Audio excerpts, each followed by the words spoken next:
अब की बार 400 पार की हुंकार भर रहे पीएम मोदी को एक धर्म विशेष को लेकर यह बयान इसलिए देना पड़ा क्योंकि पहले और दूसरे चरण में बेरोजगारी, महंगाई, मंगलसूत्र, संविधान, आरक्षण से शुरू हुई सियासी लड़ाई तीसरे चरण के मतदान तक आते आते वोट जिहाद तक पहुंच गई। कांग्रेस के दिग्गज नेता सलमान खुर्शीद की भतीजी मारिया आलम ने जब से वोट जिहाद वाला बयान दिया है, देश की सियासत में भूचाल मचा हुआ है। इसलिए बहुत अकलमंदी के साथ, बहुत जज्बाती न होके, बहुत खामोशी के साथ एक साथ होके वोटों का जिहाद करो, क्योंकि हम सिर्फ वोटों का जिहाद कर सकते हैं और इस संगी सरकार को भगाने का काम कर सकते हैं।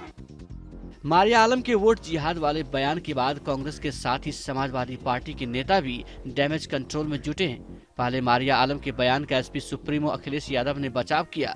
अब उनकी पार्टी से सांसद एसटी हसन ने हिंदुओं को भी वोट जिहाद करने की नसीहत देकर तुष्टीकरण की राजनीति में एंट्री मार दी। लोगों को जिहाद की डेफिनेशन मालूम नहीं है। जिहाद बुराइयों को रोकने के लिए होता है, जिहाद अच्छे काम करने के लिए होता है। करें, हम तो हिंदू भाइयों से भी कह रहे हैं कि वोट जिहाद करें। मुख्तार अंसारी के घर अखिलेश यादव के शोक संवेदना व्यक्त करने जाने पर यूपी के पूर्व डीजीपी और बीजेपी सांसद ब्रजलाल ने करारा पलटवार किया है।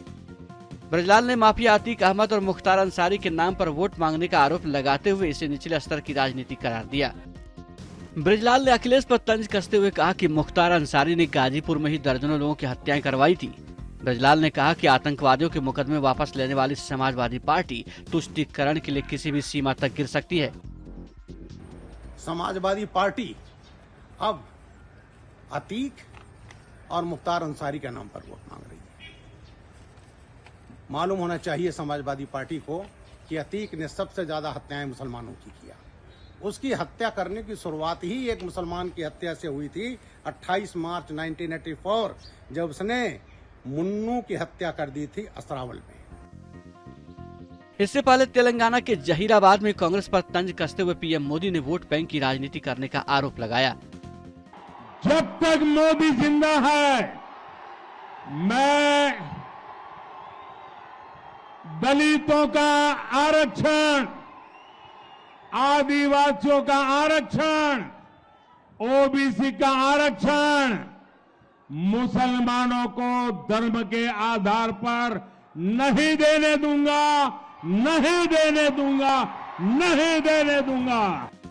राजनीति में कहावत है कि दिल्ली की गद्दी का रास्ता यूपी से होकर गुजरता है। लोकसभा चुनाव के सियासी समर में बंटवारे और तुष्टीकरण की सियासी लड़ाई से आखिर किसको फायदा होगा, 4 जून को नतीजा आने के बाद साफ हो पाएगा।